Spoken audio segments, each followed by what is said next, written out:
Yes, sir. Mr. Chairman, members of the committee, my name is James Quintero. I represent the Texas Public Policy Foundation. Thank you for the opportunity to testify in support of SB 2046. It's actually unfortunate that this legislation is necessary, but the fact is that local government lawlessness appears to be on the rise, and it's incumbent upon the legislature to take action.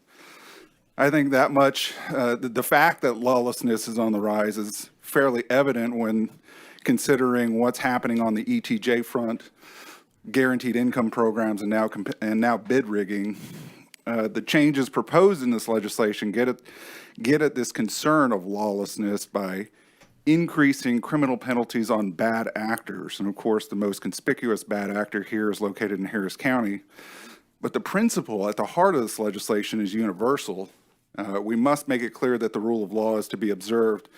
And when bad behavior does occur, there will be an appropriate level of punishment to meet those actions. And so I want to encourage the committee to look favorably on this legislation, and thank you for your time.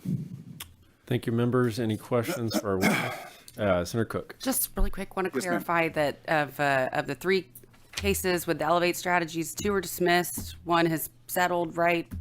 And then in the issue with the health person, she was indicted, she's lost her job, it's over. Okay. No, I would not say Senator Betancourt. that case is ongoing, and I would expect a conviction and jail time, because that's $35 million with a major corporation. So is the intent of the bill just to make sure she gets longer jail time? No, none of this is post facto, Senator Cook. We're not, look, James, I need a list of what's happening from, the valley up to the panhandle. So I want y'all to submit that information, because I know you have that resource to pull that. And importantly, I'm not so worried about the past case. I'm just worried about the whole concept of we start with bid rigging at a Class C. And that makes it, that then people get into, well, what am I booking people for? I've got to stretch it to a felony. I have to look for something else. We have to get the base issue up to the point where I believe that there is some penalty for bad behavior. This is the public's money, and this just being, effectively tapped out wherever it can be in the state due to the fact that there's hardly any penalty for bad behavior whatsoever. I mean, most of us probably violated a Class C misdemeanor driving to this location today, at least some way in some form. Right. Unless you walk. Right. Okay. So You may have jail. all right.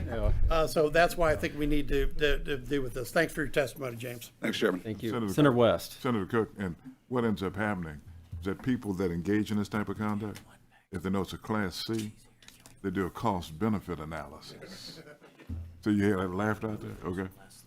Not saying y'all engaged in it, but they do a cost-benefit analysis. If I get caught, I get a slap on the wrist, and I may get something on the other side if it's successful. So that's why we need to raise the penalties. Yep. Thank you, Senator West. Members, seeing no more questions